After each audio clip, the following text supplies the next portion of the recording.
All right, welcome. I'm Ryan Hoger with Temperature Equipment Corporation. Our topic today is Intro to Building Automation Systems, or Intro to Direct Digital Control, DDC, however you want to look at it. We're going to kind of cover both of those things simultaneously. For most people, it means the same thing. There are some technical differences in the terms, but as you'll see in a little bit, it's basically the same thing. So first off, why would anybody even want to have a building automation system? What are the reasons that there's benefit to that? Having all of your controls centralized is definitely the biggest benefit. If you only have one system for your entire building, one thing, like one single constant volume rooftop, it's honestly not that exciting to have a BAS. But the more equipment you have, the more interesting it becomes. When you got a chiller plant and you got air handlers, or you got 10 air handlers, each with 30 VAV boxes, the more you add on to the building HVAC-wise, the more interesting it becomes and more beneficial to control it all from one central place. But if you only got one or two things, like you're a convenience store, you're a 7-Eleven, and you got two 5-ton rooftops, it's not super interesting. Although we do put it on projects like that. And in the case of the 7-Eleven example, they may only have two rooftops, but they got a lot of buildings, so it does add up that way. There's a lot that we can do. We'll kind of highlight some of these things as we kind of go along. But some of the other benefits are being able to schedule multiple systems at the same time. If you had, imagine 30 VAV boxes, each with its own thermostat, and all the scheduling was at each thermostat, you'd have to walk around with 30 VAV boxes to change the schedule, to put in a holiday in, to change your business hours. They used to be 7 to 5, now they're 7 to 5:30. You have to walk around to each one. So chances are people wouldn't do it, and hence it wouldn't get done, right? So being able to do it all from one spot and say, apply this schedule to these 10 zones, these 30 zones, these 10 buildings, that's a pretty big benefit as well.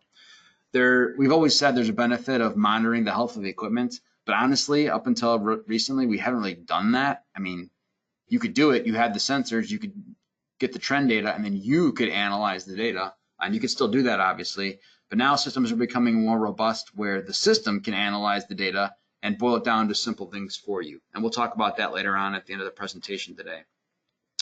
Getting things tied into the internet is very common now. People want to be able to access not only their buildings remotely, but even their home thermostat remotely and be able to make adjustments in that regard.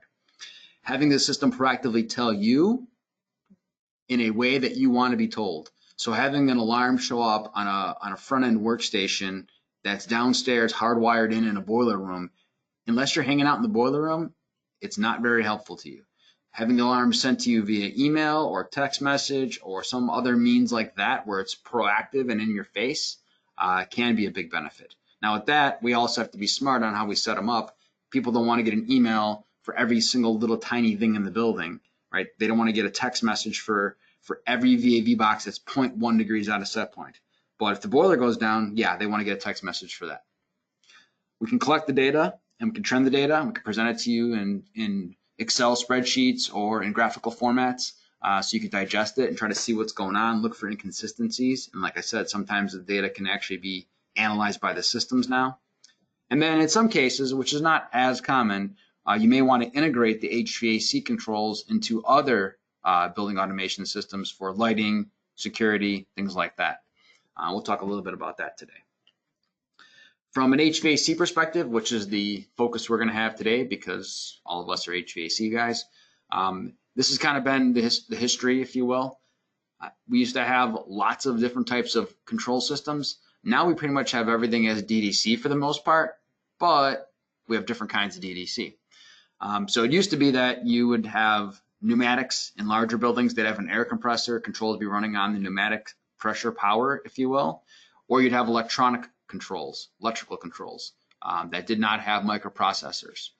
The introduction of microprocessors into the building automation systems is kind of what takes us to the next level and allows so many more things to happen. The advent of the microprocessor and the ability to have the microprocessors communicate to each other is the big revolution here. And that happened probably in the late 70s is when those technologies first started showing up in buildings, but it was really rare and really expensive. And then it became more popular into the early 90s. And now in the 2000s, it's pretty much standard. You'd have to go out of your way to get a large size building without DDC controls. In fact, it probably would cost you more to do it without DDC at this point, especially if you're trying to comply with all the things we got to do with code. We'll talk a little bit about that stuff too. In regards to DDC specifically, there are multiple languages that the digital controllers can be speaking. It used to be that every manufacturer had their own language, and that was the normal de facto standard from the 80s, 90s, and even into the 2000s. In the early 90s, some of the manufacturers, as well as some of the industry representatives like ASHRAE, started developing their own protocols that could be shared with others. So in other words, instead of Carrier having a language and Trane having a language and Johnson having a language and so on, they would all use a common language, and each device could speak to other devices. The most common ones that we all heard about were Bacnet and LAN. Bacnet seems to have become the winner in that whole thing. I mean, there was some debate for a while, but at least from HVAC, Bacnet has come out as the winner, meaning most manufacturers have Bacnet native controls at this point. If not native, they also have the ability to communicate to Bacnet. Although there is still some LAN stuff out there, and Modbus and Johnson N2 and a few other things. But Bacnet's kind of the way it is now. When we look at the different pieces of hardware that get put into a building, in our world, at least over here at TEC, we typically drop those into 3 different buckets. We have programmable controllers, which is the original thing that the entire industry had, meaning that you bought a microprocessor that had a bunch of hardwired input and output spots on it for you to read sensors and for you to modulate valves and things like that. And there was nothing inside it from a programming standpoint. It was completely blank slate. You wrote all of your own code, or you cut and pasted code from a different project and use that as your starting point and then edit it from there. But it was a wide open slate. You can do whatever you wanted to do. We also then started having factory integrated controllers. So that was typically something you would see and still do see on chillers and large rooftops are the most common, but you can also see them in boilers, air handlers, other things like that. So a factory integrated controller took the logic of, why do I want the guy in the field custom programming every single chiller? Like, is it really going to be that much different from job to job? So the idea was, let the manufacturer of the chiller, the person who designed the chiller, go ahead and run the chiller and control the chiller. And then we, the field people, will just tie into that, and we can make adjustments and tweak things and select things and share data with other chillers and other pieces of equipment. But the internal guts of it, let it run itself. So that's the idea with the factory integrated controllers. And like I said, pretty much all chillers from all manufacturers have that. And then all larger rooftops, especially above 30 tons, pretty much have that. Dedicated outside air systems, pretty common there as well. And then a new category showed up, I don't know, 20 years ago, application-specific controllers. So these were typically, they're kind of like the factory-installed controllers, except they weren't usually installed at the factory. They were field-provided controllers, but they weren't blank open slates either, like a programmable controller. So in other words, you would buy a controller that specifically only did VAV boxes. It couldn't do anything else. If you wanted to put it on a unit vent, it wouldn't know what to do. If you want to put it on a chiller, definitely wouldn't know what to do. It can only be used on a VAV box. But it didn't come from the factory. It came from the field controls guy, but he had this device that only did that one thing. Now you might say, well, why would I want that instead of a programmable controller? Well, it was a lot less flexible than a programmable controller, which meant it was a lot less expensive. There's your main reason. And then 2, it makes it easier for, I don't want to say it the wrong way, for your not top programmer to have to be involved, right? So your average controls guy could set it up, or even an HVAC guy could set it up, and you wouldn't need to have a software engineer set it up like you would a programmable controller. We still use all 3 of these, and by we I mean not only TEC and Carrier, but the industry as a whole uses all 3 of these for the reasons that I just mentioned. So direct digital control, DDC, that's the term that we've all heard for decades and decades. I said it's kind of analogous to, I can't say that word, to building automation systems. DDC controls can be used without a building automation system. They can be used in what's called standalone DDC. It is one of the dumbest things that you could do on a project, and I've always hated doing that. But you could put DDC controls, say, on one air handler, and then never network that air handler to other systems in the building, never network it to a computer, never share the data anywhere, just have it all be contained in that one air handler. And it would still be DDC controlled, but it wouldn't be networked, and hence it wouldn't be a building automation system component, which is crazy, but that does happen every once in a while. So in order for us to have a DDC system, we have to have a microprocessor. We have to have a little computer doing the work. So that little computer chip, those microprocessor chips, are built into the circuit boards of the controllers themselves, whereas electromechanical controls typically operated on springs, resistors, pressure resistance, things like that. Pneumatics operated at air pressure, no electrical power at all. In this case with DDC, we have a microprocessor involved that's doing the computation that we need. We'll have things wired into the controller. We'll have things wired out of the controller, and we'll explain that as well. And then we'll have the actual programming language and programming code that makes those things connect to each other. So visually, just to kind of look at it here, let's see if I can get a little, oops, that's not what I wanted to do at all. Laser pointer. All right, so if this is my microprocessor controller right here in the middle, he's going to have stuff wired into him, inputs, things that he's observing in the field. What might he be observing? Temperature, obviously, maybe humidity, pressure, things like that. He'll be reading that data, things that are actually happening in the space. He'll make decisions based on that data, compare them to a set point, compare them to some calculated thing that we're doing, make decisions based on that data, and then tell something to turn on or turn off or open or close or open a little bit or close a little bit, tell them what to do, then wait and see how that affects the HVAC system and the actual space or whatever I'm controlling, and then read the data again and then fine tune it, adjust, let it react, read it again, and that cycle will just continue on over and over and over and over again. How fast that happens depends on what you're controlling. There's some things you don't need to do very fast. Like once a minute would be fine for a lot of different things. Other stuff, we got to do it every second, sometimes even faster, depending on what you're trying to control and the level of precision. Usually for HVAC, we don't have to be that fast because honestly, we're controlling some big, huge, giant air handler with some huge fan and some giant coil with a lot of surface area, and changing stuff every 2 seconds isn't going to even be noticeable on the device. So you don't always have to do it very fast. But there'll be some kind of loop like that.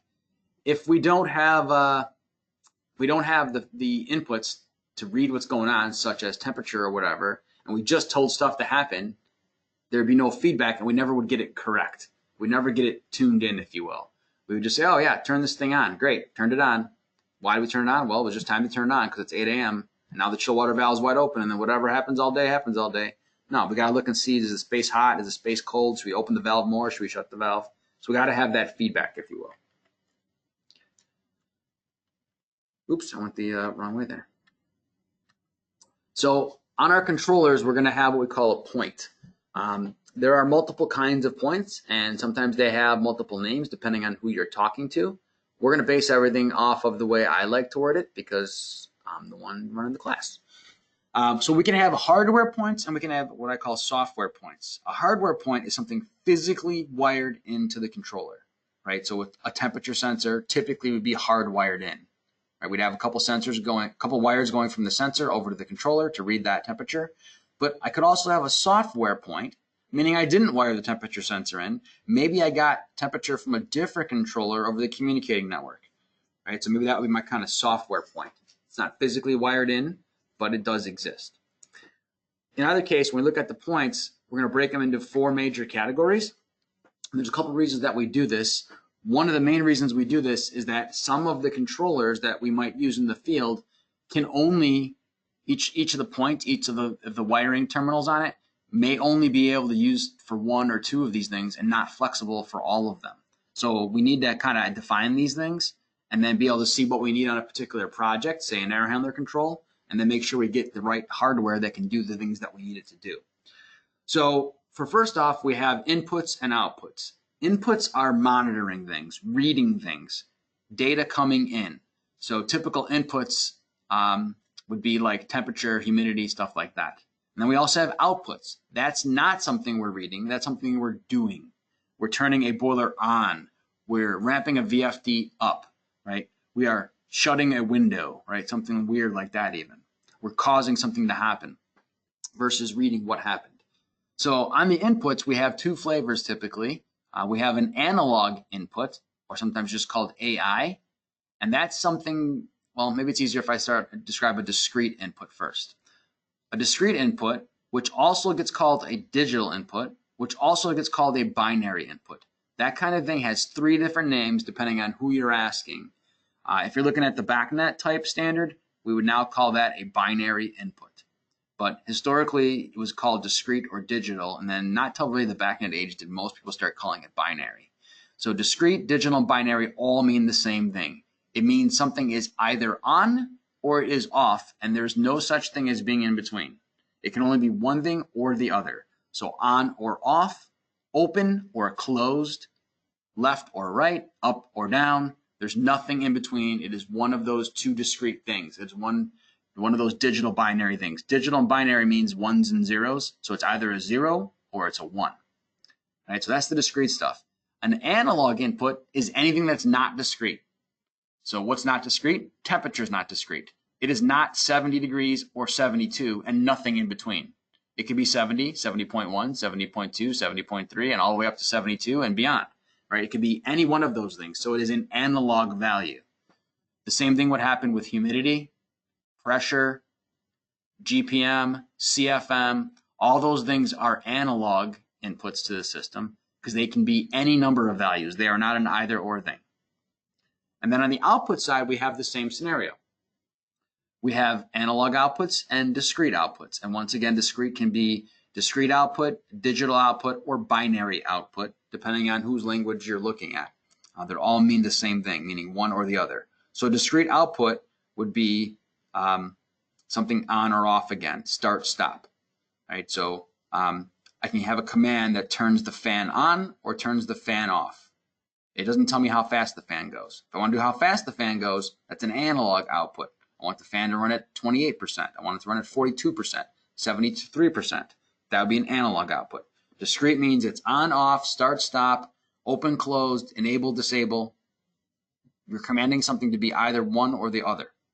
Analog output would be things that are modulating. So like a chilled water valve would typically be an analog output. You could have a binary discrete chilled water valve, meaning it's either fully opened or fully closed and nothing in between. That's not desirable, but that could happen. A better way to do a chilled water valve would be an analog. You want it to open 20%, 40%, 63%, 75%, and so on. Chill water valve, hot water valve, VFD speed, those would be common ones that we would do. Mixed air damper, outside air damper, return air damper, those would be common analog outputs. If you guys have any questions as we're going along, I encourage you to type it in, ask anything that you want. I'm good with that. More questions, more better.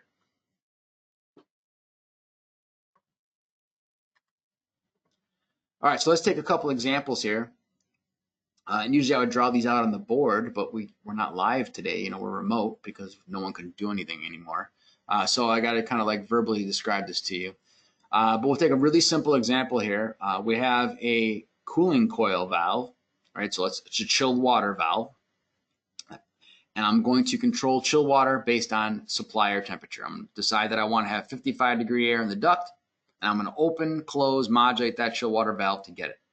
So I'm going to have a minimum of 2 points to do this. I'm going to have an input point, which is going to be my supply air temperature sensor, and that is going to be an analog input point because it's going to be more than one, or excuse me, more than, it's not going to be an either or thing. It's going to be a specific temperature. So it's an analog input. I'm going to read that temperature. I'm going to compare it to my set point, in this example, 55 degrees, and I'm going to tell my valve to open a little bit more or close a little bit more. So for example, if my set point is 55 degrees and my supply air temperature, actual temperature, is 57, that means it's not cold enough, so I need more chilled water. So I'm going to tell the chill water valve to open from 25% to 32%, or whatever I calculate. And I'm going to wait and see what happens, and my temperature is going to drop from 57 down to something, maybe 56.3. I'm going to say, well, that wasn't 55. I got to do it a little bit more, and I will keep repeating that action. So I will have one analog output, and I will have one discrete / digital / binary input for the supply air temperature sensor. Second example we have on here is dirty filter status on an air handler. Now this one can go one of two ways. I'm going to tell you the way it goes normally and then tell you the way that I would rather it go.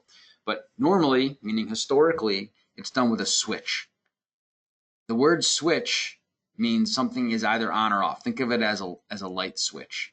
If you have a dimmer on your light switch, that's in addition to the switch itself. So you have two things going on there. But a traditional light switch, either the light is on or the light is off. So as soon as you hear the word switch, it's automatically a discrete thing. So we'd have a dirty filter switch, typically. That's going to be a differential pressure sensor there. So we would have two pneumatic tubes, one on each side of the filter. So I can see the pressure upstream of the filter and downstream of the filter. And then I would be able to see what the difference is across that because I have the two tubes on there. So that differential pressure switch would read that differential pressure, and then it would either close a relay to tell me that the filter is dirty, or it would open a relay to tell me the filter is clean, right? Or you can wire it the opposite if you want. It's a choice you have. So you could do that, and then in which case you would have that set up as a digital, discrete, binary. I'm going to keep saying all three of those because they all mean the same thing. Actually, I'm just going to say discrete from now on. You'd have a discrete input for that switch. Now you could also, if you wanted to, get a differential pressure sensor instead of a switch. And then that would be an analog input to the controller. And that guy would look the same. He would mount next to the filter. He'd have a pneumatic tube on each side of the filter so he can see the pressure upstream and downstream of the filter. But then instead of clicking a switch when I got to a certain pressure, he wouldn't do that. He would just send me the pressure value. And he would send it over to me and say, you have 0.19 inches of static. You have 0.27 inches of static. It would tell me how much that is. And then in my controller, I would set the pressure at which I want to get an alarm for it. So in the switch version, someone has to physically go to the switch and set that for a specific pressure in order to get the alarming point to happen. The set point, if you will, is in the switch. A sensor, the set point would be back at the controller. I like the sensor one better if you can afford it, because then in my trend data later on, I can see the history of how fast my filters are getting dirty. I can see that information versus the switch. It just says clean, clean, clean, clean, clean, clean, clean. And all of a sudden, 64 days later, it says dirty, right? Where that's all it's going to show on my graph. Whereas if I have the sensor version of this, then I would be able to see the pressure rising on the graph over time and then see how that filter behaves and use that for predictive analysis on when I might want to change a filter proactively. So the switch itself would be a discrete input. If I did the sensor version, it would be a an analog input.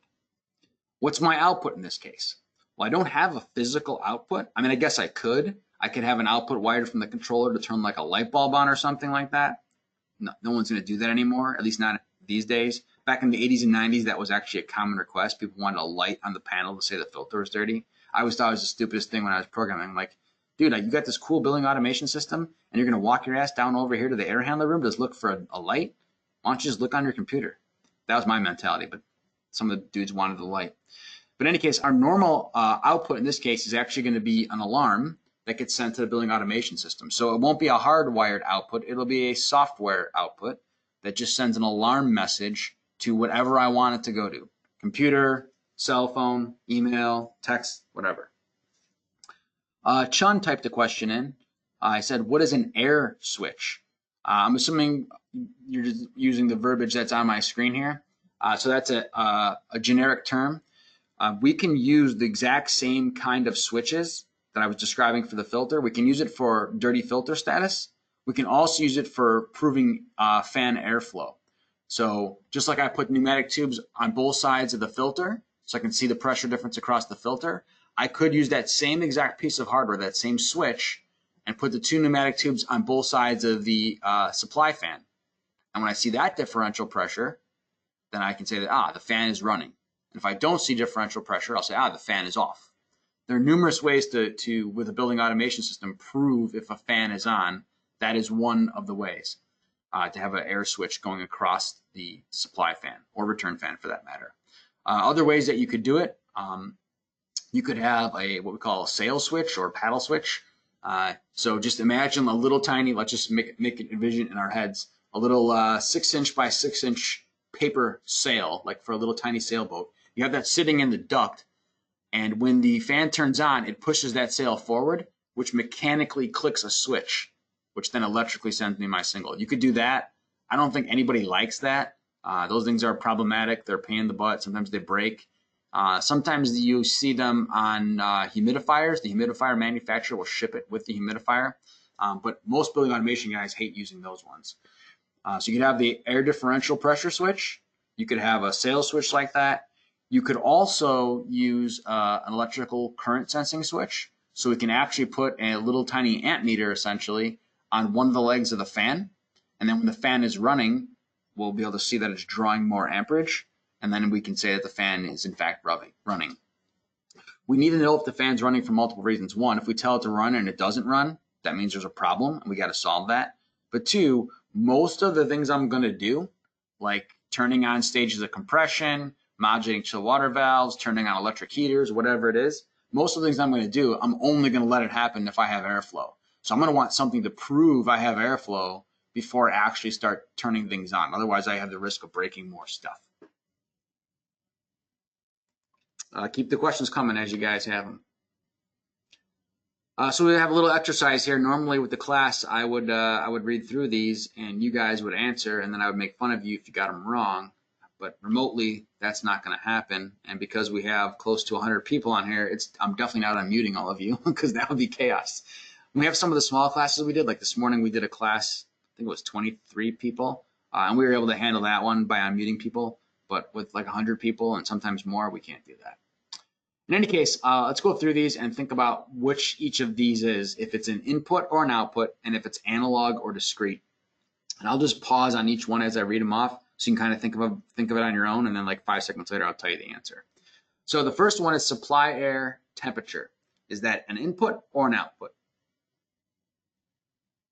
That would be an input because it's something that we're actually going to be measuring and reading. If you can measure it, it's probably going to be an input. And then is it going to be analog or discrete? In this case, it's going to be analog because it can be multiple values, not just one value or the other, but lots of different values. So it's analog. Supply fan start stop, input or output? That one's actually going to be an output. Anytime the controls programmer dude writes start stop or enable disable, on off, he's usually talking about an output. A lot of these things will have an output and a corresponding input. So for example, the supply fan, I'll have a start stop on it, and then I'll also have a status to tell me if it's running. I don't know if you can see here in parentheses after each of these things, we have a little acronym because, well, one, we like acronyms in our industry, but two, when I'm programming stuff in the code, I can't keep typing out these long words. So I need to have little acronyms for stuff, and that becomes the definition of that thing. So it is very common to see SAT, supply air temperature, although some people will use DAT, discharge air temperature, but usually supply air temperature is more common. SF is supply fan, and that usually means that that's the command signal to start the fan. But then later on, somewhere in the points list, you may see supply fan underscore SAT for supply fan status. You may see supply fan underscore SS for supply fan start stop. It's going to be dependent upon your programmer's preferences on how they've labeled those. But in any case, supply fan start stop is in fact going to be an output. We're going to command that fan on. And then is it analog or discrete? It's going to be discrete. Once again, discrete is the same as digital or binary.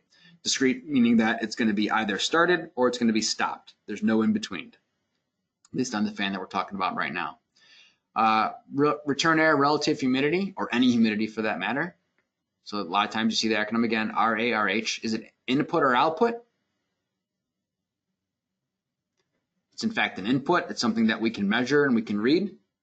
And is it analog or discrete? And as you could probably imagine, it is analog because once again, it could be many different values.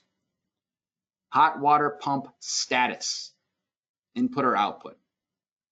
If the name of the thing is status, it's going to be an input. It's something that we're going to measure. And the hot water pump status can be measured multiple ways as well.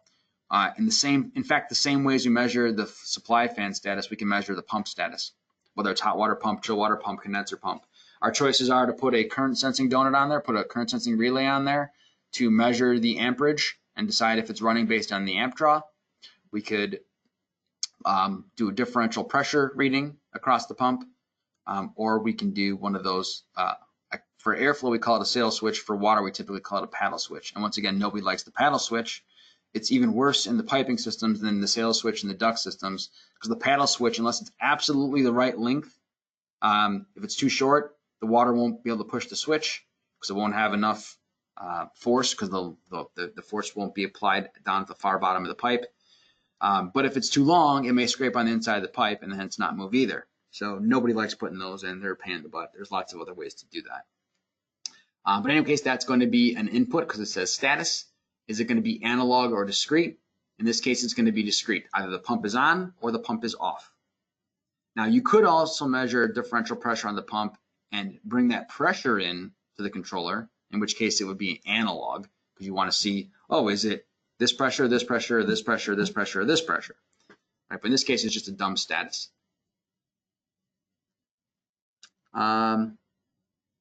We did have a couple questions here. Let me pull them up real quick as we're going. Chun asks, can we consider input as measurable, as you said, and action and a response as output? Yes, I would definitely agree with that. Something that's measurable is an input. Measurable in respect to the controller is an input, and then an action would be an output. Norman mentions VFDs could be both, what does he have here? I/O and A/D. Yeah, so for a VFD, which we haven't got to yet, he's a couple notches ahead of us there. A VFD is going to be usually a minimum of 3 things associated with the VFD itself. There's going to be a start-stop signal typically for the VFD. So that would be an analog output. I'm going to tell the VFD to turn on, or I'm going to tell the VFD to turn off. And there's going to be a speed command to the VFD. That's going to be an analog output. So I have a discrete output telling it turn on off, and an analog output telling it how fast to run once it is in fact on. And then I typically will pick up a status or alarm point off the VFD and bring that back into my controller, and that'll be an analog input to my controller. So a lot of times on a VFD, historically, you've had those 3 different points. Something to start, stop it, something to ramp it up and down, and then something to get some feedback from it if the crap hit the fan. Additionally, many VFDs nowadays also come with their own communicating controllers built into them, Bacnet and Modbus being the more common ones. So I can get even more data off the VFD through the communication, which should then be quote-unquote software type inputs that I was talking about before, and not necessarily have to do it as a hardwired thing. And at that point, I can get a lot of data on there, not just is it an alarm, but I can get the exact alarm in some cases. Cooling coil valve, input or output? It's going to be an output because we're going to tell it what to do. And is it analog or discrete? That one's kind of a trick question. It could be either or. It could be a 2-position valve, meaning it's either 100% open or it is 0 open. Or it could be a modulating valve, which means it could be anywhere between 0 and 100. For air handlers, the cooling coil valve is typically going to be a modulating output. The only time you see, and the only time it's really acceptable to have 2-position cooling coil valves, chill water valves, is on really small stuff, maybe like a 1-ton fan coil at a condo building or something like that, right? Then you might have a 2-position valve on there, just on or off. But any air handler of decent size, you're going to want to modulate that control valve. So typically that's going to be the cooling coil valve is going to be an analog output. Filter status we had mentioned earlier. That's typically going to be a discrete input. Once again, it says the word status here, so either the filter is dirty or it's not dirty. If you'd rather have it be measurable, then instead of filter status, you may have something listed on your points list called filter pressure drop. If I listed it that way, then it would be a analog input. So I'm going to get a pressure value coming back to me. But filter status typically means clean or dirty, so it's a digital input or discrete input. Airflow monitoring station, CFM. That one, as you could probably guess, is going to automatically be analog because you're not going to only have 2 CFM values. It could be a wide range of things, obviously. So it's going to be analog, and it's going to be an input because it's something that we measure. We don't turn the CFM on. We turn the fan on, and it makes the CFM value go up for us, but we don't turn the CFM on itself. We don't turn the airflow on. So it's going to be analog input. Boiler enable, disable.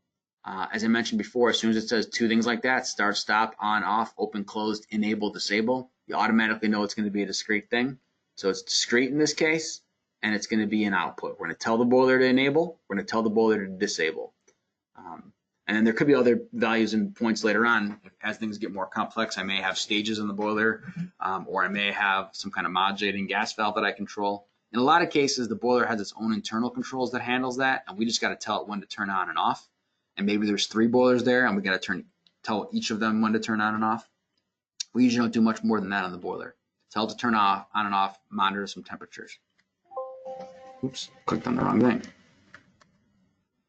All right, so some more examples of various analog inputs, right? So remember, inputs are things that we can measure in the field. Analog means lots of values, not just one value or the other. So we mentioned temperature several times. Temperature sensors come in numerous different flavors. Thermistors are by far the most common type of temperature sensor because they are the most cost effective. They're really inexpensive. There are numerous kinds of thermistors as well. Most thermistors are listed as a rating of resistance at a certain temperature. So first off, what a thermistor does, hopefully everybody knows what a resistor is, right? A resistor resists the flow of electricity. A thermistor is in fact a resistor. He just doesn't have a fixed resistance. He has a variable resistance that changes, and it changes with the ambient temperature around the thermistor. So as temperature goes up or down, he'll give a different resistance. And as we pass voltage through that sensor, we'll read a different resistance back at our controller. So basically our controller has a little ohm measurement device on there. So all thermistors are rated for, or I shouldn't say are listed at what their resistance is at 77 degrees. 77 degrees being quote unquote normal room temperature. So that's what they're listed at. So if you have a 10K sensor, that means it'll read 10,000 ohms at 77 degrees. And then as it gets colder in this space, temperature drops down to say 72, then instead of 10,000 ohms, I'll read something higher, 10,500 or whatever it happens to be. I don't have a curve in front of me. It's kind of an inverse thing. And then as temperature goes up, we'll read less resistance. There are other versions other than 10K. There could be a 5K thermistor, meaning it reads 5,000 ohms of resistance when it's 77 degrees. There could be a 3K, 3,000 ohms of resistance, 20K, 1K. Even 10K has more than one version of it.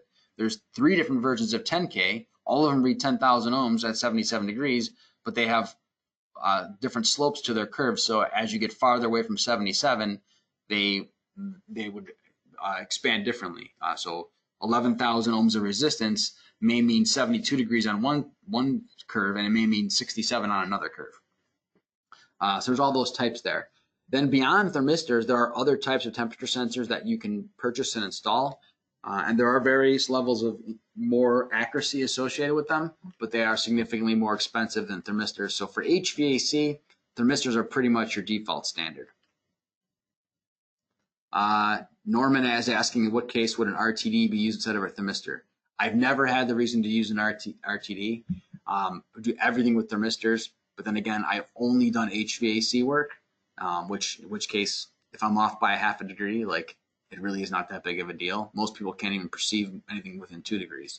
So I've never had the reason to use an RTD, but you would have various levels of accuracy increase.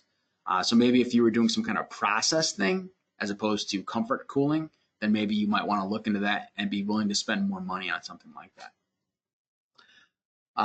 And by the way, these other things on here, pressure, humidity, flow meters and stuff, those things have various versions of them as well and increasing levels of costs.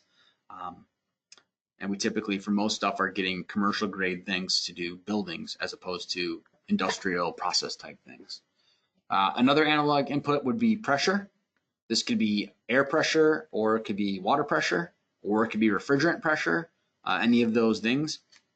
Typically something involving refrigerant pressure is probably going to be something on a factory installed controller, like on a rooftop or chiller, because most controls guys aren't going to want to install refrigerant pressure sensors. Actually, even the mechanical contractor is not going to want to do that because it's already a built refrigeration system. They don't want to cut it open or suck the refrigerant out, cut it open, put your special sensor in, and then recharge it. It's kind of crazy. But a lot of times factory installed, you'll get them on chillers and rooftop units if it's refrigerant pressure. Water pressure and air pressure, we definitely field install those frequently for various reasons. Humidity sensing we will do as well. These can be duct mounted or space mounted humidity, or outdoor humidity for that matter. And then humidity sensors come in typically different versions of accuracy as well. Very commonly listed at 1%, 3%, and 5% levels of accuracy. And as you can imagine, 1% accuracy costs more money than 5% accuracy. And once again, unless you're doing process, you probably don't need to buy a 1% accuracy humidity sensor. A 3% one is probably fine, or 4% is probably fine for most HVAC type work. We can measure flow.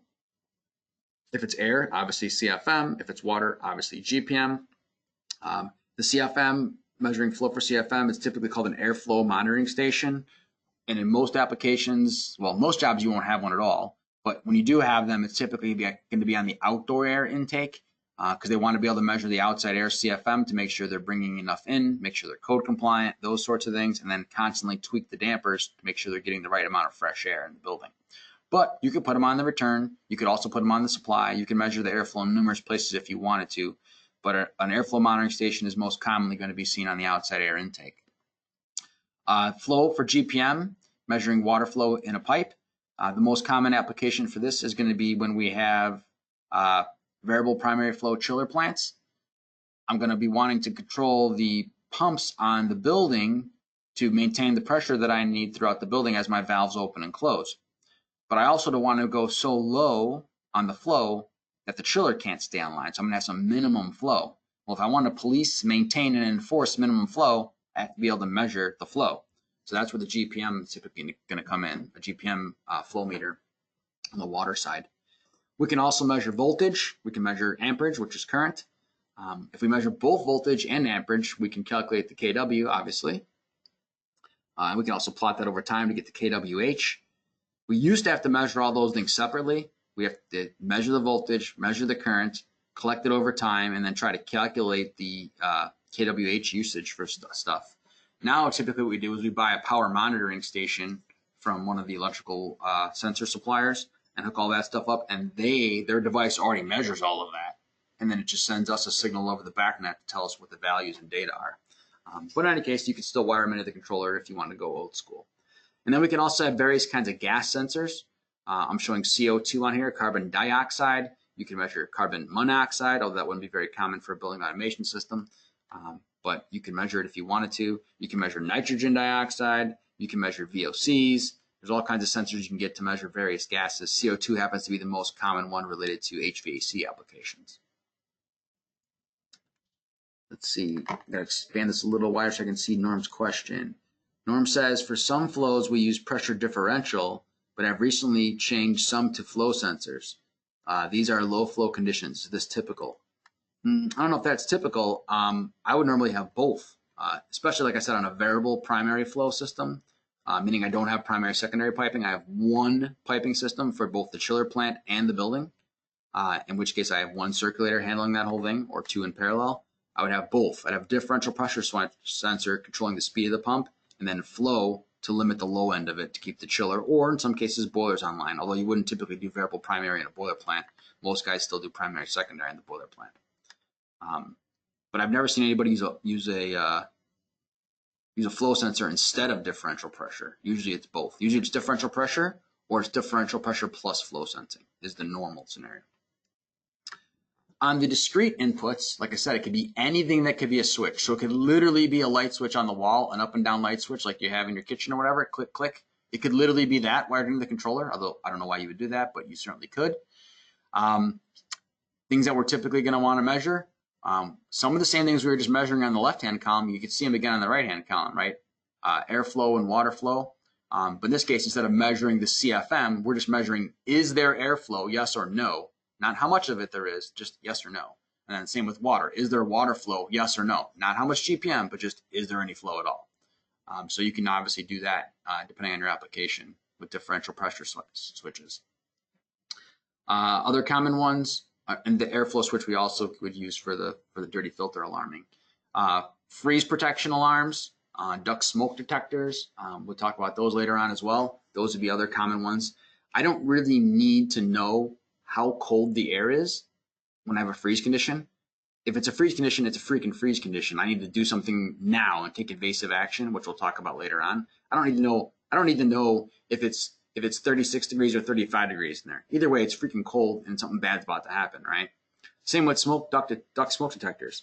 I don't need to know how much smoke there is. If there's any smoke running through the duct system, that's bad. Take evasive measures, right? So I don't really need to measure the quantity of those things. I just need to know that they're present. Oops, clicked on something I shouldn't have clicked on. On the output side of the equation, common outputs, analog outputs. First thing is any given actuator on it is going to be an output, and an analog output is going to be a modulating actuator. So typically dampers on an air handler, which would include return air damper, mixed air damper, which work opposite of each other, and then the outside air intake damper. Those three dampers work together, and those guys are going to be modulating in most applications. So those are going to be analog outputs. Valves, chill water valves, hot water valves are typically going to be analog outputs because it'd be modulating valves. Vfds, as we mentioned, already would have an analog output signal to them. Most of them need a go signal, so they need a discrete output start signal, and then they also need an analog output speed command signal, which is what we're talking about right here. Those are going to be your three most common types of analog outputs. Discrete outputs are going to be anything that I can turn on and off with a relay. So now I'm the switch. The controller is the switch, if you will, turning something else on and off. So it could be a relay, it could be a contactor turning something on. So that means it could be a fan, it could be exhaust fan, it could be a lighting circuit. It could be a hot water or chill water valve if I don't want to modulate it, which is very rare, but I could do that theoretically. It could be a damper if I don't want to modulate it, which I often do want to modulate it, but if I didn't, I could do it that way. It could be an alarm signal to turn on a light bulb above the door saying don't come in this room. A big red light, strobe light flashes. It could be something like that. It could be solenoid valves for liquid line solenoid valves to open up whenever I turn a compressor on, that kind of thing. It could be a humidifier to turn it on. It could be a command signal to start a boiler plant, anything like that. All right, first quiz question. Everybody's welcome to do the questions if they want to. Those that need PDHs have to do them. All right, first question. Which is not a type of DDC point? Not a type. So A, PID loop, B, analog input, C, binary output, D, discrete input. I will give you guys 30 seconds to answer that while I get a drink of water.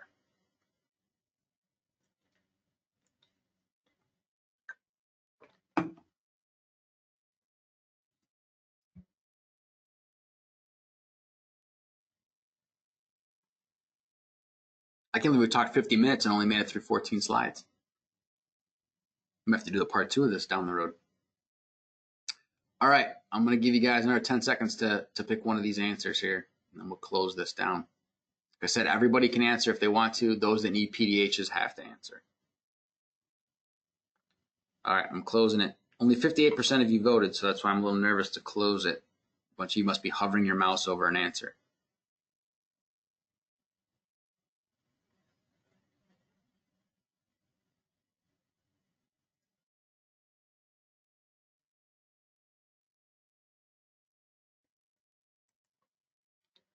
All right, so 90% of you got the answer correct, which is awesome.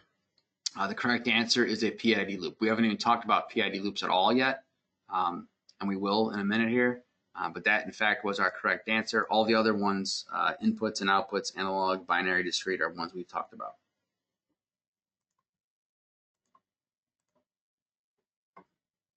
All right, so what we've been talking about thus far is closed loop control, meaning I have that feedback that we had needed. There's also open loop control, and that's not something we would typically do for HVAC, although we have done that in the past. When I have closed loop control, these are the bare minimum things that I need, in addition to the inputs and outputs. Inputs, things I want to measure and control to, and outputs, things I physically want to turn on and off. In addition to those things, I need these things. So I need the programs, the code that tells it what to do. So we typically refer to that as algorithms. Especially if it's something that is factory provided. We call it an algorithm. If we do it in the field, we typically call it a program. Just kind of the way it evolved. I don't know. In most applications, even if I have a programmable controller, I still won't write my own code. I'll use some of these factory control algorithms that are already built in, like I'll grab a generic PID loop algorithm in order to control something instead of creating my own. And then I only use my own stuff in rare cases. The reason being, if you write your own code, you may be able to get things super awesomely exactly the way you want. Awesomely is a word. But the problem is you're the only one that can ever do anything with that again. The next person behind you that comes to look at it doesn't know what the hell's going on. They'll be all confused, and they'll have to trace out all of your steps to figure out what's supposed to happen. If you use the quote-unquote factory algorithms, then anybody who's ever worked on that kind of controller and has the book for it can go figure out what's supposed to be happening. Even though you've still kind of customized the algorithm, you didn't write the code from scratch. So you need some kind of program one way or the other. Configuration values you don't really have to have. These are nice to have. So the algorithms and programs are something that only the controls guy should be visualizing, touching, changing, tweaking. If the building users, meaning the building manager or the HVAC contractor, need to make adjustments to stuff, we'll typically put that in the configuration values. For example, if I'm controlling the outside air intake damper, I'll write the code for that, or I'll use a factory algorithm for that, but I'll let the HVAC guy or the air balancer or the facility manager use configuration values in order to change, say, the minimum damper position. So I'll give them a table with these 5 variables that they can change. They can't go change all the code, but they can go change these 5 things. Minimum damper position, is DCV available, yes or no, things like that. Time schedule, that's exactly what you would think it would be. It'll pull the time schedule data in and use that in the algorithm, and then the set point schedule, which is also 2 things that the end user and or HVAC guy should have access to, that the programmer has given them, granted them rights to be able to change that. They should be able to change their schedules when they want to.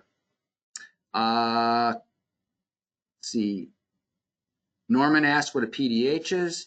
Professional development hour. It's for professional engineers licensed, in this case, Illinois and Wisconsin. So they need continuing education training, and this counts towards that.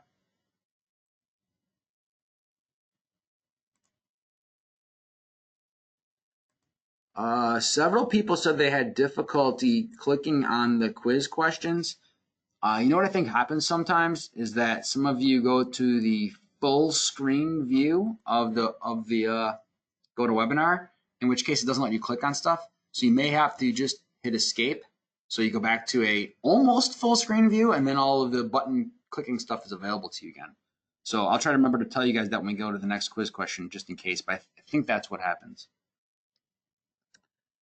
Sean asked what's a configuration example. I think I just gave one, but like an example might be minimum damper position for an outside air damper. I may give you that as a configurable thing, so you in the field can adjust that. All right, keep on moving here. These are just some typical algorithms. I'm not going to go through each one of them, but these are ones that you typically would have available to you as factory written pieces of code that are in your programmable controller that you, the programmer, can grab and utilize which ones you want. They're the common everyday things. A lot of them happen to revolve around air handlers a lot, because air handlers are one of the most common things to get a DDC programmable controller put on them. So a lot of them are based around that, but you'll also have ones for staging boiler plants and things like that as well. So when I'm controlling an air handler, I'll typically grab multiples of these. I'll definitely need a heating coil algorithm. I'll also need a cooling coil algorithm. I'll need a mixed air damper position or mixed air damper control algorithm. I'll need a fan control algorithm. And then I may have some of these other things too. I might have a humidity sequence. I may have, I might want to do a reset from some third-party input. Right? I may have CO2 demand control ventilation for indoor air quality. So those kind of things are built in. There's also usually a bunch of generic ones that are in there that are not really air handler or boiler specific or anything. There's just a general time clock function. I might pull that into one of my programs. Staging algorithms, I might have 6 stages of DX that I want to stage up and down. So I grab that kind of thing. Interlocking from one thing to another thing. Whenever the exhaust fan goes on, I want to interlock that to make the makeup air unit turn on. Right? You might want to have something like that. Nighttime free cooling, which is basically an extra economizer cycle during the middle of the night. Adaptive start-stop, also called optimal start, intelligent recovery, adaptive recovery, depending on who you're asking. Those kind of things where they can predict when the building should turn on or when the system should turn on. All those kind of things are ones we might grab and throw in. All right, so PID loops. Everybody's heard that term. Even if you have no idea what the hell that is, I'm sure you've heard PID loop before. It stands for proportional integral derivative. It is not the only kind of control loop that we use. It is one of the 3 major types that we use. There are other types beyond these 3, but this is what most HVAC is going to be using these. Actually, most HVAC stuff we do is going to have a PI loop. We're going to call it a PID, we're going to use a program called the PID. It's going to have a derivative term in there, but the guy setting it up in the field is probably going to put a 0 in that value and not use it, and it'll make it a PI loop. So let's explain how this thing works. We'll start basic and we'll kind of work our way up. So by the way, proportional is reasonably accurate, I guess you would say, and proportional integral is significantly more accurate, and proportional integral derivative is a little bit more accurate even still. So the higher you go here, the more accuracy you get in your controlling sequence. And I'll give you some examples in a minute here, but the more work is involved in getting it set up correctly, which is why you get some varying debates on that.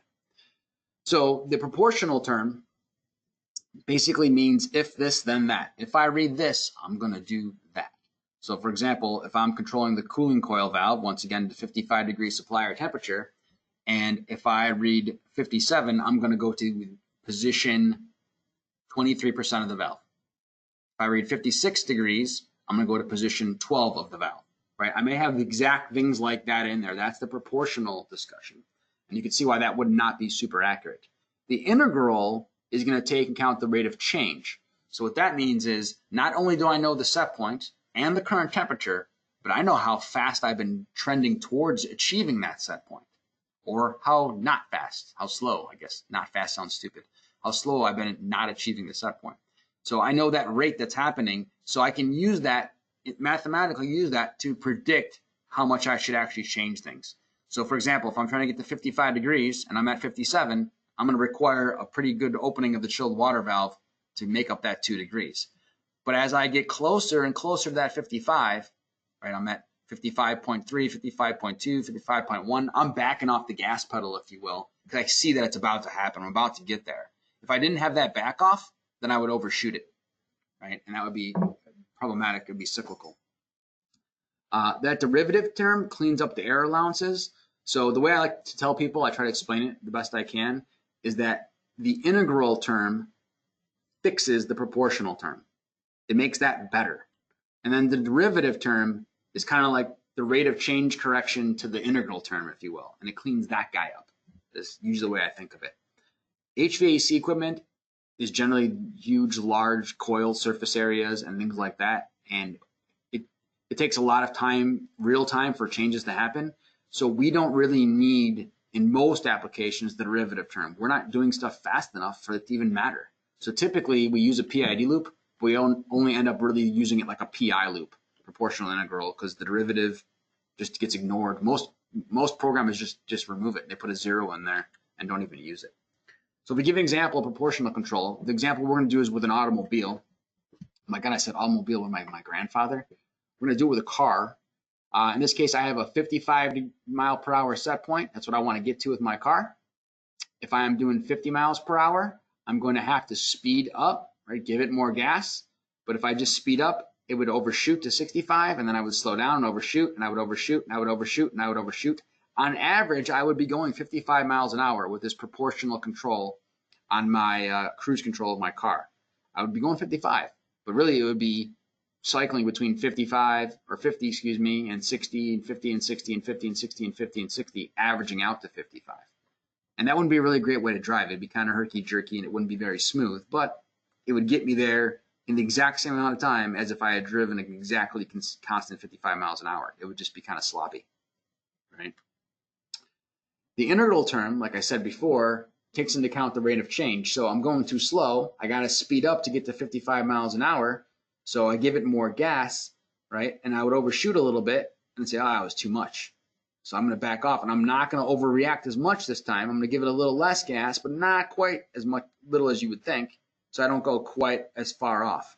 And I'm like, oh, I overshot again. I got to give it more gas, but I'm not going to do it quite as bad. And I'm going to keep kind of tuning it in. If nothing else changes, like there's no hill, I don't turn off the road onto a gravel road or something like that. If nothing changes within, well, nowadays with a modern car, within a few seconds, and in the old days when I was a kid, it would be like 30 seconds. But your car, cruise control, would eventually tune itself in and it would get pretty close, and you'd be going more or less exactly 55 miles an hour. That's what that derivative term is going to do for me. The integral term would make it even just a little bit tighter in terms of control. All right, let's try this next quiz question. If you are in full screen viewing mode hit escape so you are in regular viewing mode. And I think that'll help you guys answer this click on these questions. All right, so the second question, which is the least important term of a PID loop? A, proportional, B, integral, C, derivative.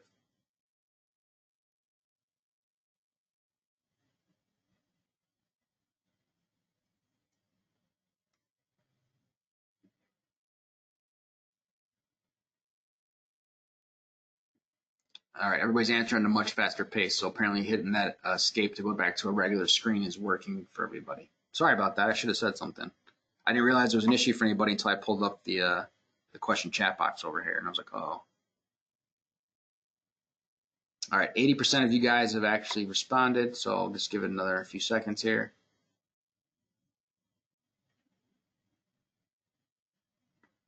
All right, I'm gonna close it in 5 seconds. 3 seconds. 1 second, and closing. All right, 67% of you got the correct answer, which is the derivative term is the least important term in a PID loop. The proportional is the big chunk. The integral is a little bit of a chunk, and the derivative is just the fine tuning at the end. By the way, tuning a PID loop is challenging. It requires you to basically sit there and watch things happen and then simulate stuff. There are software tools and stuff that can be used for PID loop tuning assistance. I've never utilized them. I've always just tuned it myself. But it can be fairly complicated, and you don't want to have any of these terms be too big or too large. You don't want things to stage up or modulate up too fast, because that means they're going to modulate down too fast as well. So there's a little bit of a juggling act there, and whoever's setting your stuff up needs to tune these PID loops. Now, if you're buying a packaged thing, like a packaged chiller, a packaged rooftop unit that happens to have a PID loop in its controller, not a lot of tuning's gonna have to happen there, probably not even any, unless you have some kind of quirky job. But if you're field installing controls, you're definitely gonna have to tune the PID loop. So air handlers, probably gonna have to tune the PID loop.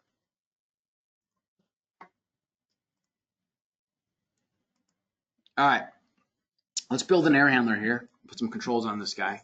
All right, so we have our air handler schematic here. This is the way we often draw it for controls guys, and actually even most engineers draw it this way too. So I have my return air coming back from the system. It's going to be a return fan. If this fan was over here on the left over here, we'd call it an exhaust fan, and we would control things differently.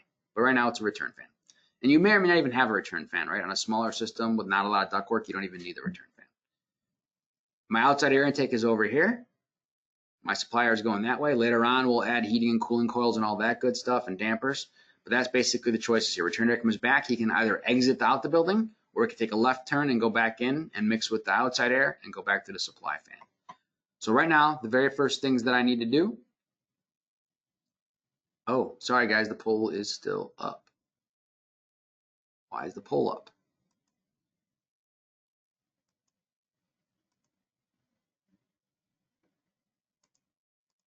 That's weird. Let's do this.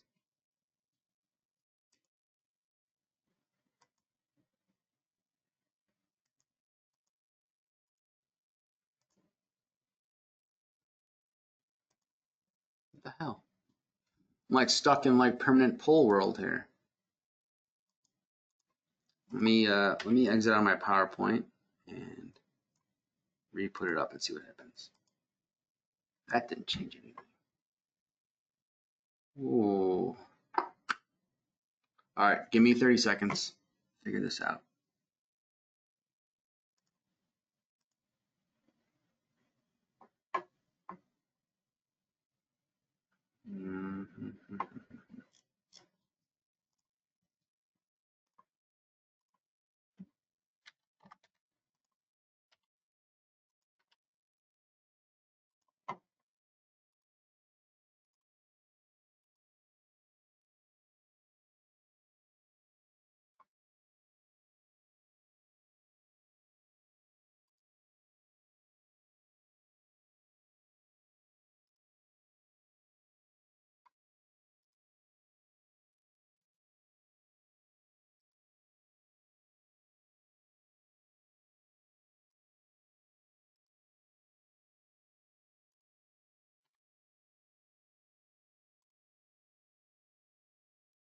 All right, there we go.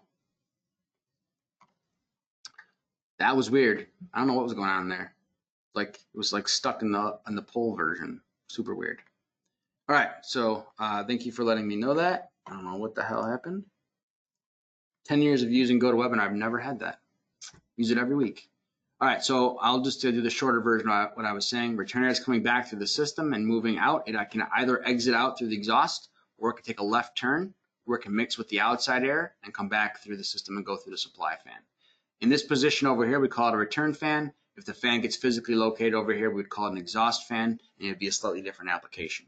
In many applications for smaller air handlers and rooftops, you will not even have a return fan. You'll have one fan in the supply, and he will do the job functions of all the fans. So that means he has to bring air into the space, and his job will be to pull the air back out of the space. So based on what we have right now, there's obviously two things that we have to control immediately, because right now we only have two things. So the first thing we have to control is a supply fan. So when we do that, there'll be some kind of starter on the fan. Right now we don't have a VFD. That'll be later on in our discussion here. But right now we just got a regular fan, constant volume fan. So we'll have a starter on there, and I will need to give him a start-stop signal, which means I'm going to have my controller turn on a relay. The relay's job in life is going to be to separate the low voltage from the high voltage. So that fan is probably not going to be a 24-volt AC fan, right? It's going to be something bigger than that. It's either going to be at a minimum 110-volt single phase, or it can be 480-volt three-phase and anywhere in between. So the relay's job is going to be the guy that divides the low voltage power and the high voltage power. So my controller is going to turn on the relay, and the relay is actually going to turn on the actual fan. So the power of the fan will run through the relay. So that'll be my first thing here. He'll be an output because I'm turning the fan on, and he'll be a discrete output because it's an on-off type thing. I'm also going to want to monitor that guy. I'm showing here a current sensing relay on here like I talked about. You could also have the differential pressure switch. You could also have the sail switch, but this is a very common way to do it. I'm going to sense the current of that fan, and when he's drawing current, I'm going to declare that to mean he's in fact running. If I tell him to go on with this relay, I don't, by the way, up here in red is let me hide my thing here. Up here in red is an example of a current sensing relay. So this guy clips onto one of the legs of the fan. This one happens to be a split core one, meaning I can open it and put it around the wire and then close it. Slightly less expensive ones don't have an opening. It's just a solid core. But the problem with that means I have to take the high voltage wire off, run it through the core, and then put it back on. As a controls guy, I don't want to take anybody's high voltage wires off. So these clip-on ones are significantly easier to use, these split core ones. Anyway, he clamps on there and he can sense if I'm drawing power or not. So my controller tells this relay to turn on. He turns the fan on. After a couple seconds there, I'm drawing amperage, and this guy measures the amperage and reports it back to me. Yep, I'm in fact running, right? I would do the exact same thing on the return fan in this example if I had a return fan. Next thing we're going to add on here is the mixed air damper. Mixed air damper is actually going to be 3 dampers in one, and it is probably the most complicated thing we're going to control on the air handler. 1, because there's 3 things to control, and then 2, because I'm going to have multiple things that want to control it. Ventilation sequence is going to want to control it, economizer sequence is going to want to control it, and in some cases, demand control ventilation is going to want to control it. So it's always hard to control one thing with 3 bosses, but we can do it here. So the first thing is I'm going to have 3 dampers that I put in the air handling system. There's an outside air intake damper. There's an exhaust damper. Those 2 need to be doing the same thing. If I suck more outside air in, I got to have more exhaust air go out, right? They're going to open together. If one of them goes 30% open, the other one's going to go 30% open, right? If one goes 100% open, the other one's got to go 100% open. Then I have the mixed air damper, or the return damper, excuse me. So typically the collection of these 3 is called the mixed air dampers, and individually outside damper, exhaust air damper, return air damper. The return air damper needs to work opposite of the other 2. So I usually think about the whole thing from the perspective of the outside air. How much outside air am I bringing in? If I'm bringing in 15% outside air, well, now the exhaust damper needs to take 15% out. Whatever I bring into the building has to leave, right? So if I bring 15% in, exhaust means 15% goes out. Now, if I got 15% of my airflow coming from the outside, and this fan needs to get 100% of his air, he gets 15 from this opening. Where's the rest of it come from? Well, it comes from this opening, the return air path. So 85%. So whatever this outside air damper does percentage-wise, the return air damper has to do the opposite, or the inverse. So if I open this damper 30%, return goes to 70. If it's 50, then it's 50. If it's 60% open, then he's got to be 40. It's always got to add up to 100 on there. Someone's asking about VFD status. We're going to get to a VFD controlled fan here in about 5 or 7 minutes. Right now we're just doing a constant volume fan. And then we'll add more stuff like a VFD. So those three guys are working in conjunction like that, right?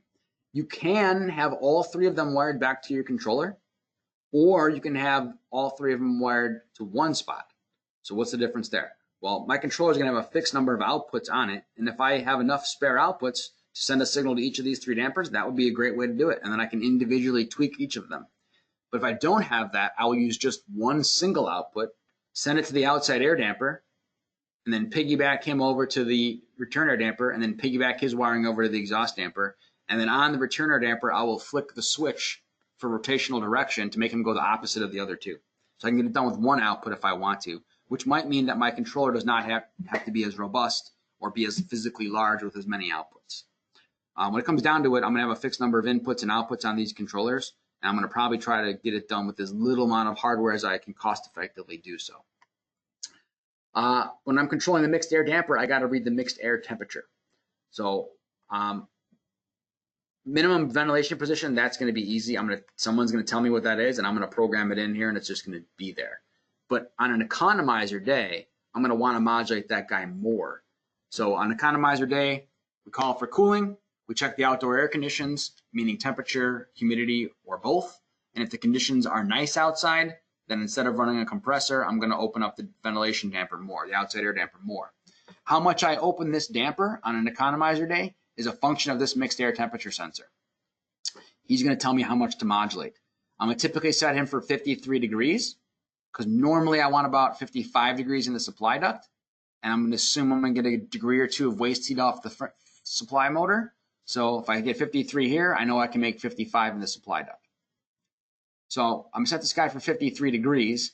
If it's 57 degrees in the duct, then I'm going to start opening this damper more and more and more to bring in more cold outside air, right? And if I drop below the 53 degrees in this mixed air section, I'm going to start throttling this damper back. Now this mixed air sensor, it's a very long sensor. It's not a little, I'm showing you here on top. This guy up here is the one I would use for supply air or return air duct. And this probe would be anywhere typically 6, 8, 9, 10 inches long. And would stick in the duct, and I would be able to read the return air right there, or later on the supply air over here. Well, I can't use that kind of probe in the mixed air section because the mixed air section has a lot of stratified air. You can imagine if it was a 10-degree day outside, 10-degree air would be coming through the bottom of this duct over here, whereas 70-degree air would be coming on this guy. So the top half of this mixed air section would have 70-degree air, the bottom half would have 10-degree air, and as I went further and further down the duct, they would mix. But right here in the mixed air section, they wouldn't be very well mixed at all. So I can't use one little probe like that because he's only going to read one part of the duct. So I have this coiled up probe, and the way he works, I don't have a drawing. I should have had a drawing, but I'm stupid. So I'm going to make a really crappy drawing because I'm good with that. If I was looking, that doesn't do it. I just clicked on pen. I want the pen. There we go. If I'm looking into the airflow of the duct, I would mount this little sensor right here on the side, and then instead of having a straight probe like that, like I'm showing in the return duct, I would have him serpentined up and down the coil, up and down the mixed air section, like this. And then every so many inches inside this copper tube, every so many inches, there's a little thermistor bead. And there's another thermistor. Ooh, I'm a bad drawer. I'm drunk. Another thermistor bead, another thermistor bead. There's all these little thermistors in here that are averaging together. So on a mixed air temperature sensor, it's an averaging sensor. You could buy these in however many feet you need, depending on how big your damper or how big your air handler cross-sectional area is. But it's an averaging type sensor to give me an average reading. So if it's 70 degrees on the top up here and it's 10 degrees down on the bottom over here, by reading in multiple spaces, it'll average out and I will get a representative temperature reading.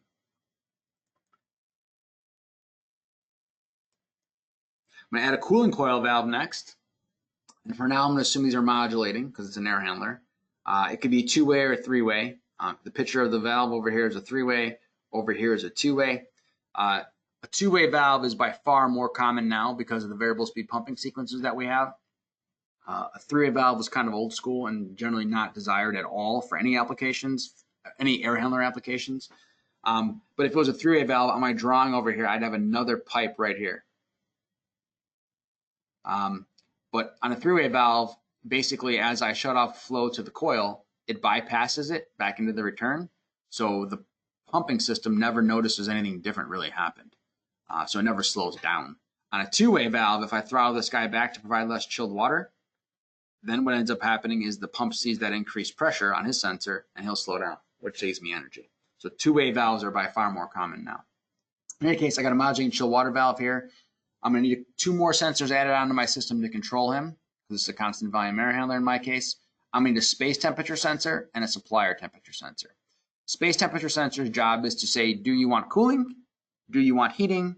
Do you want nothing right now? So if the temperature rises in the space and he gets warm, the sensor will notify the controller of the temperatures. Temperature will compare him to a set point and say, hey, you want it to be 75 in here. I see that it's actually 76. We're going to go ahead and turn some cooling on. So when we turn cooling on, we'll start modulating this chill water valve. And then at that point, we'll start reading the supplier temperature sensor to try to get to a supplier of 55 degrees. So for a constant volume system, air handler or rooftop, space temperature decides if you get cooling, heating, or nothing. And once he decides you want cooling, then we modulate the chilled water valve to get to 55 degrees or whatever set point you have. So it's a dual loop. There's one control loop for space temperature, one control loop for supplier temperature, and they are interlinked in the same loop.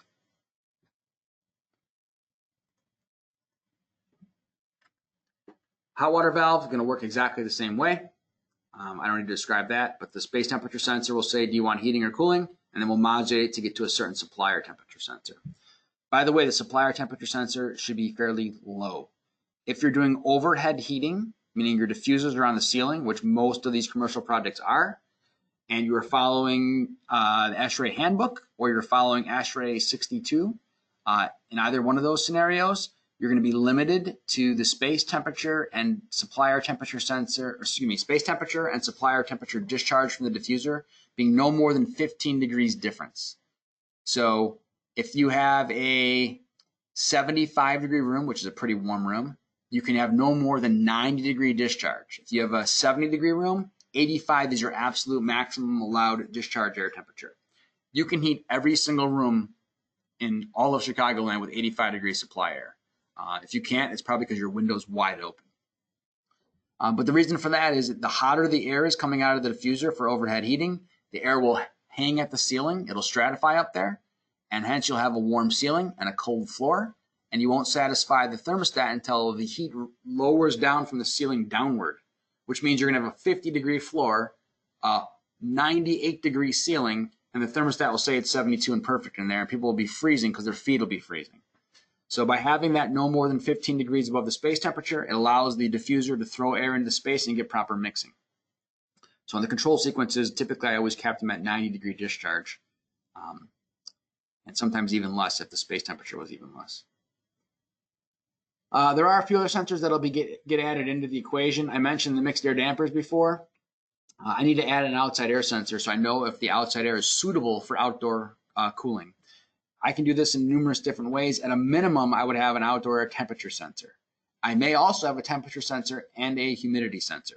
So I want to know if it's cool outside and if it's dry outside. I don't want to take the quote-unquote free cooling just because it happens to be 57 degrees outside, but it's also raining and nasty and muggy. I don't want that, right? I could also get a single enthalpy sensor, which is more common on rooftops. On air handlers, we typically get outside and outside air relative humidity, and we can do the enthalpy calculations later on. But I need to check the outside conditions to see if it's suitable for free cooling. You could go one step further, and you could also get the return air temperature equivalents for return air temp and return air humidity. Then I can compare the outside and the return air to see if it's suitable for cooling. Because my supply fan can only suck air from one of two places, the return or the outside. And if I want cooling right now in my space, I don't care if it's 80 degrees outside. If it's 80 outside and it's 82 in the return, 80 is cooler. I'm going to take the outside air as my quote-unquote free cooling. Now, I'm not going to cool your space with 80. I'm going to have to open the chill water valve anyway. But starting out with 80 is better than starting out with 82. But you could do that, and it would be called differential control for the economizer, differential enthalpy. Once I know what I want to control, what I can then do is put it into a table and figure out what everything's going to be. So all my temperatures are analog inputs, as we've shown here. My humidities are analog inputs. My fan status is discrete input, right? And then I'm also going to have a cooling coil analog output, heating coil analog output, mixed air damper analog output, 1, 2, or 3 different points for that. Supply fan start stop discrete output, return fan possibly start stop discrete output. And I'll fill this kind of chart out, and then I can go through and see how many analog and discrete inputs and outputs I need and make sure I specify and or order a controller that can handle that quantity.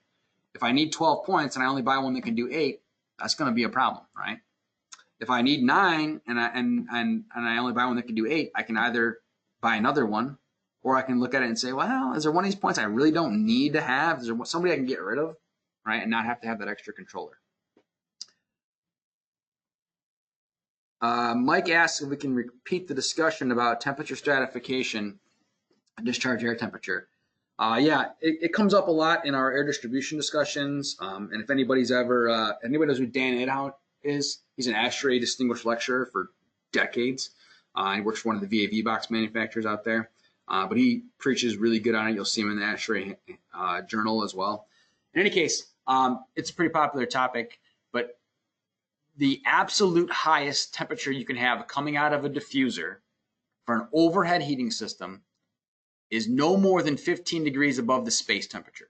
So let's just assume you have a 75-degree space, which is really warm. That means your discharge air can never be above 90 degrees, or you're going to have a stratification issue, and you're going to be in violation of ASHRAE 62.1 for terms of the ventilation effectiveness rate, and you'll be required by code to bring in 25% extra ventilation air, because a very high chunk of your ventilation air is going to hug the ceiling from the supply and go right back out the return and never get to the people.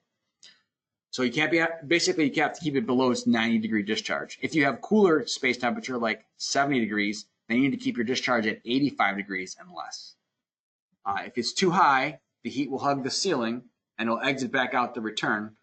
And at best case, all it will do is have to heat from the ceiling downward, which means you'll have 95 degrees at the ceiling, 50 degrees at the floor, and 72 on the stat. And the stat will think everything's great. But people will be freezing cold at their feet.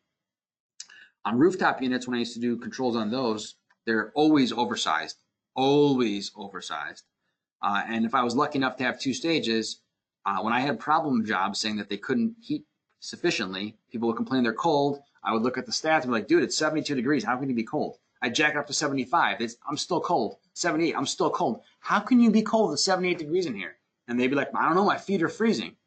It took me actually, I had to work in an office, literally work in my own office when I moved to a different building at TEC for me to experience what they experienced. And then I was like, damn, it is always freaking cold in here. And the one day I took my thermal gun out and scanned the floor. And I'm not kidding you, it was in the 50 degrees. And I scanned the ceiling, it was 130 degrees at the ceiling and 50 degrees at the floor. And it all just clicked in my head at that point. So I used to do in those cases then on jobs where they said that they were having a problem heating, after jacking the set point up a few times, measuring things, realizing they have a stratification issue, I would go up on the roof and I'd cut second stage heat. Just snip the wire, boom, cut it off, and solve that problem.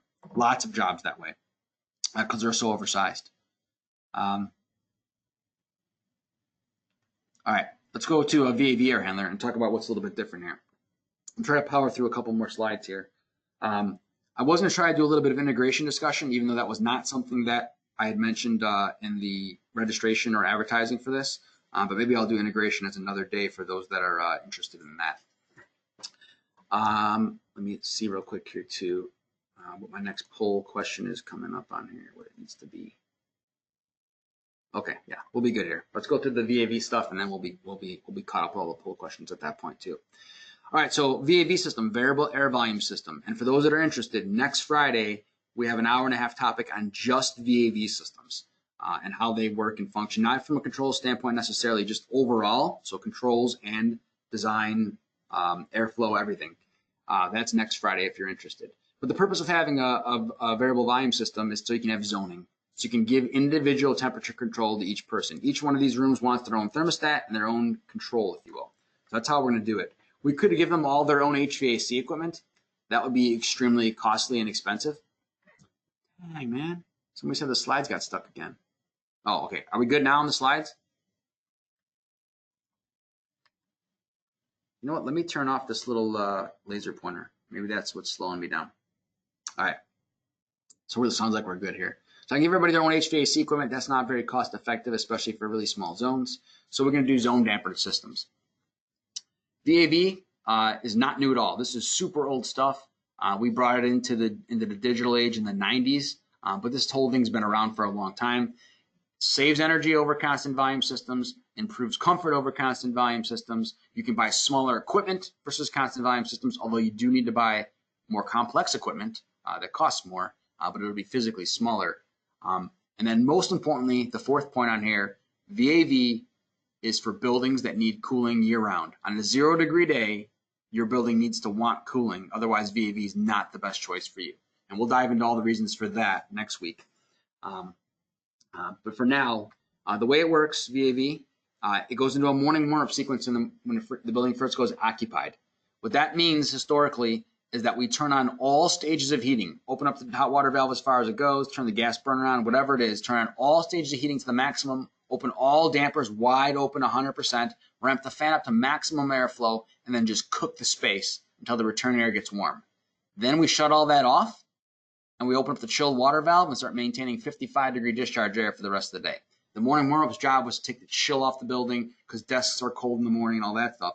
But then after that, 55-degree air all day long, no matter what, nonstop. If you don't want cooling, move out of our building. Right? That's the way VAV typically would work. There's a lot of tweaks to that, which we'll discuss next week. But that's the general sequence. So now that this guy's cranking out 55-degree air coming out of the duct over here, then what I have is for each of the zones, I have a damper in there that can open and close, modulate open and closed with a zone temperature sensor on there. That temperature sensor is assuming that I have 55-degree cold air available. So if it's hot in the space, start opening the damper more. If it's cold in the space, start throttling it back. It's that simple. You can do this with pneumatics, you can do it with electromechanical, and you can certainly do it with DDC. If you do it with DDC, you're going to get a lot more functionality as well, and we'll talk about some of that stuff next week too. From the air handler standpoint, from the control sequence standpoint, I do need to add a few things onto the air handler we just built. Air handler size works out fine, ducting's all going to be the same for this discussion anyway, chill water valve, hot water valve, all that's the same. The things that we're going to have to add. We're going to have to add a VFD on here to control the speed of the supply fan. Because as these dampers in the duct throttle back and shut down, static pressure is going to build up in the duct system. So I either have to have a bypass to dump that pressure away, that airflow away, which is not very cost effective. That would be a VVT system, and we'll talk about that 2 Fridays from now if you're interested in VVT. So next week, variable air volume systems. 2 weeks from now, variable volume and temperature systems, VVT. Or instead of bypassing it, I can slow down this fan speed. There are numerous ways to do that over the years, but for right now, everybody's doing it with the VFD, so that's what we're going to use for our example right now. So I got to put a VFD on that supply fan, and then I got to measure duct static pressure. Where do I measure duct static pressure? For the most part, you can measure it anywhere you want except at the discharge of the fan. It's got to be far downstream. The perfect answer would be you'd measure static pressure in the duct at the farthest VAV box, farthest meaning the one with the highest pressure drop duct run away. That's hard to figure out, so most of us just put it quote unquote 2/3 down the duct. The new energy code requires something different than that. We'll talk about that next week as well. But you cannot put it at the discharge of the fan, otherwise your fan will barely ramp down at all. So I got to measure that duct static pressure there, and I'm going to speed up and slow down that fan to produce more or less CFM and more or less static pressure as the zones throttle back. So that's the thing that I'm really going to add on to this discussion. The other thing that I'm going to do differently is I'm going to stop looking at the space temperature sensor. I'm no longer going to have space temperature involved. On the constant volume system, we ask the space temperatures, do you want heating, cooling, or nothing? That's not how it's going to be with VAV. With VAV, we assume you want cooling all the time, no matter what, you're getting cooling. So space temperature sensors are not needed or required. They're needed for the zone boxes, but they're not needed for the air handler at all. So you get 55 constant discharge air. And then I might have to do something different with the return fan. You can either sequence the return fan off the supply fan, which is not that hard to do on a constant volume system. It's really hard to do on VAV. So chances are what I'm going to want to do is do it differently. Now, on a lot of VAV systems, we don't see a return fan. We see an exhaust fan, which is significantly easier to control. If I have an exhaust fan, meaning it's over here in this position, then what I'll do is control the exhaust fan based on a building static pressure sensor. As the outside air damper opens up, in combination with the supply fan speeding up and slowing down, it'll change the actual pressure down in the space, and I'll modulate the exhaust damper to maintain a slight positive pressure in the building. If it's in the fan's in the return position, then I'm probably going to have to control this damper based on static pressure and control this return fan slaved off the supply fan. It's a little bit harder sequence. But those are things that'll be different. All right, let's get this quiz question number 3 up here. A couple more quiz questions. All right, what additional sensor is needed for a VAV system that is not typical on constant volume? So basically, 3 minutes ago, what did I say we had to add to the system when I switched it from constant volume to VAV? A, space temperature. B, duct static pressure. C, outside air temperature. D, humidity.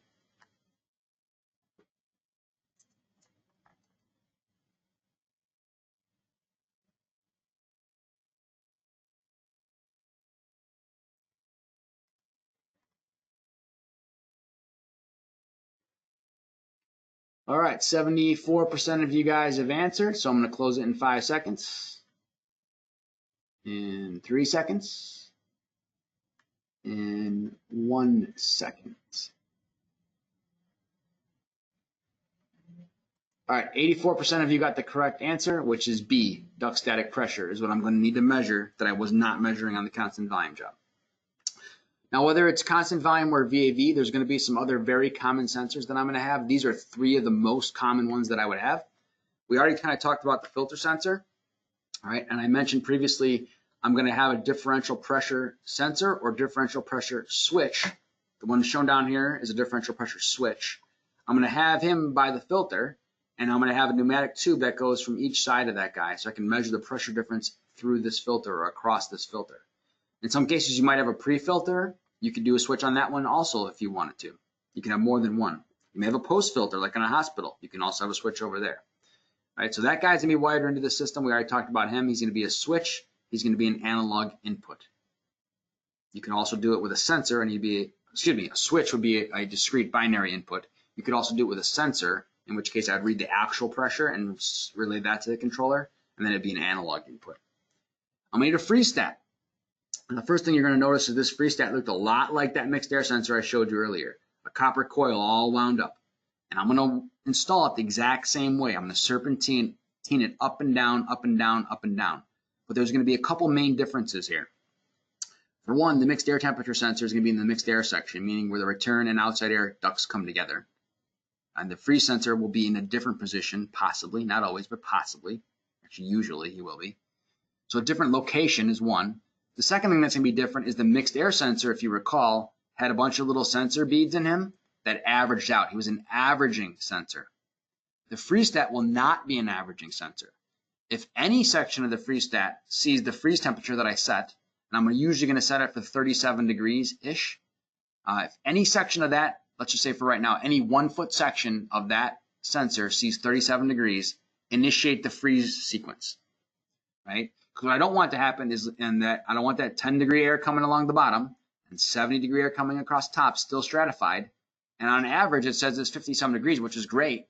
But on the bottom, it's below 32, which means the bottom of my cooling coil is going to freeze. I don't want that to happen. So it can't be an averaging sensor for the freeze stat. The third thing that's different is that the freeze stat, so location is different, the type of sensing, averaging versus any portion. And the third thing that's different is typically how we wire it. A freeze stat is typically hardwired to shut down the supply fan starter. And then a lot of times we'll have a second contact on there that we wire over to the building automation system. A little belt and suspenders, if you will. So what's the sequence of operation when the freeze stat says that there's a freeze condition here? So we set it for 37 degrees. By the way, we don't set it for 32 because 32 is way too risky. Like you're already there. Like we're already in a freeze problem. 37 is pretty good. I've seen other guys use 38 or 39, but something in that range you would set it for. If I'm supposed to be maintaining 55 degree in the duct, it should never really be anywhere in the 30s at all. So once I get into the 30s, bad news is about to happen, right? So when he sees the freeze condition, what's he going to do? Well, he's going to shut off the supply fan, always, and I'm going to shut off the return fan, always. Because if I have cold air coming in from this outside duct because the damper's broken or whatever, I don't want to have the fans continuing to suck more air through the system, more cold air. No. Shut off the fans. That's step one. 2 is shut off the outside and exhaust damper.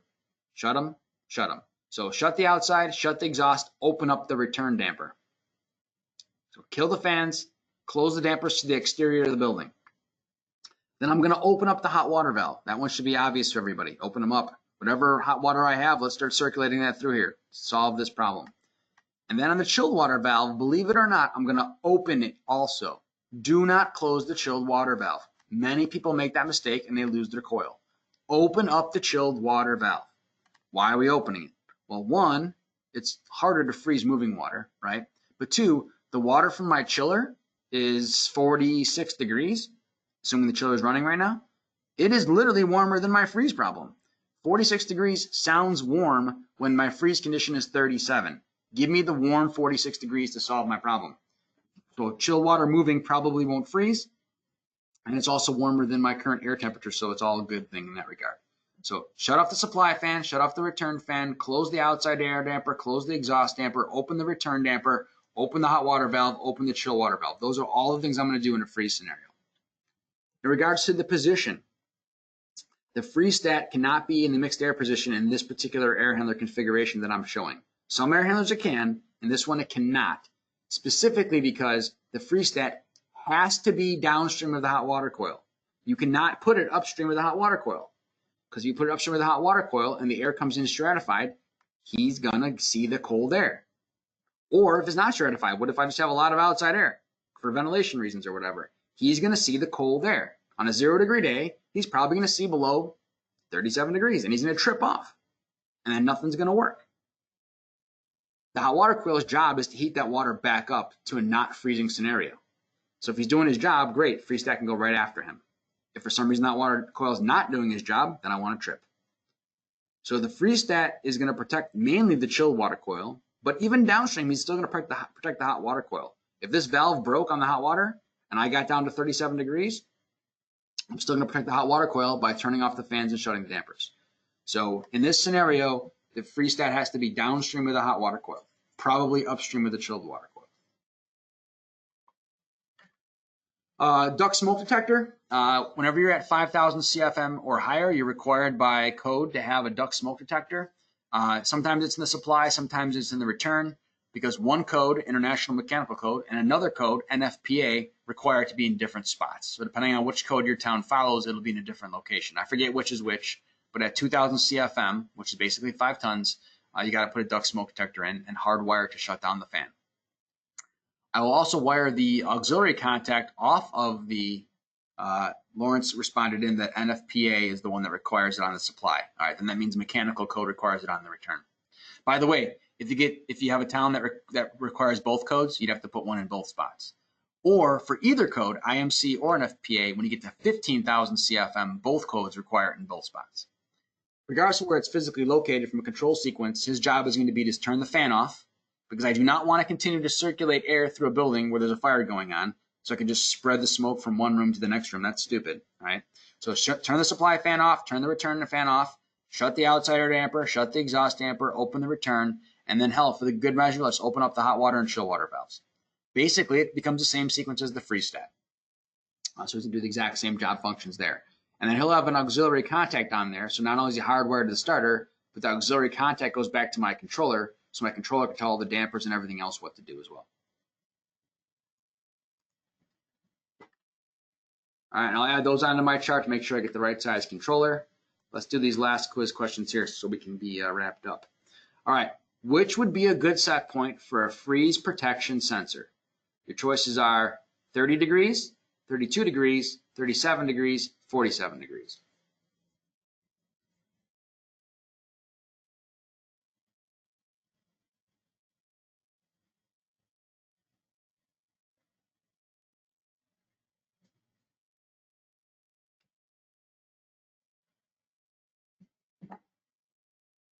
Got a couple more people waiting on, and we'll close it down. Okay, I'm going to close it in 5 seconds. 3 seconds. 1. And I'm closing it. So the correct answer, 85% of you got correct, was 37 degrees would be a good set point. All right, let me put one last question on here so those of you that need your PDHs can log off if you have to. This one, there's no right or wrong answer. It just proves you made it till the end, so I can give you your certificate.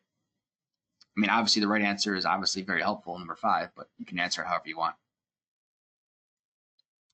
I was going to try to dive into some integration discussion, even though, like I said, that wasn't something that was on the official agenda. I will just save that for another topic because we were supposed to end, I think, at 3:30. It's already 3:41. So we're just going to wrap it up right here and not do the next module, which was integration. I didn't put any quiz questions in for that part anyway because I wasn't sure if we'd actually get to it today. All right, 85% of you answered, so I'm going to close that in 5 seconds. And if anybody has any other lingering questions, let me just see on here.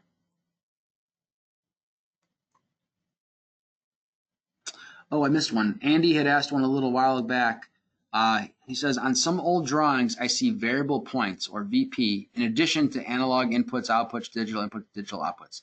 Is this similar to multi-state in your table? What does that mean? I've never seen anybody write variable points on the drawing. So there is a thing called multi-state. It's not something that gets frequently used. But multi-state would be something that is not on-off. So it's not digital, it's not binary, but it's also not something that's fully modulating. It's something that maybe has like 4 things it could do, right? So it's not either one of those. You can have a multi-state output, which is super rare, but you could have that. So maybe all it can do is closed, 25%, 50, 75, or 100. Those 5 things. It can only do those 5 things. It can't do 32. It can only do 25 or 100. So the way we handle that in most controllers is that we would actually end up using multiple points. I would never intentionally do it that way. I would try to do something modulating instead. Let's say, for example, maybe I have a reciprocating compressor with an unloader. It's one compressor. It's got 2 unloaders on it, so it's actually 3 points in my controller that I'm going to use to control one thing. So it can be on at 33%, on at 67%, or on at 100%, or it could be off. It could be 4 things. So you could theoretically do it that way. Brad has another scenario that he mentioned regarding the multi-state thing, saying that he's used it before for various modes of operation where it could be, this would be more like a software point, but it could be in the cooling mode, it could be in the heating mode, the dehumidification mode, economizer mode, etc. Or another one he gave an example of is it could be in the occupied mode, unoccupied mode, setback mode, morning warm-up mode. So not really, those would all be, in his examples, are all software points, not physically things that are hardwired in, but they're still a point in the system, and they are not a modulating analog thing, and they're not a binary thing. They can be one of these 5 different things.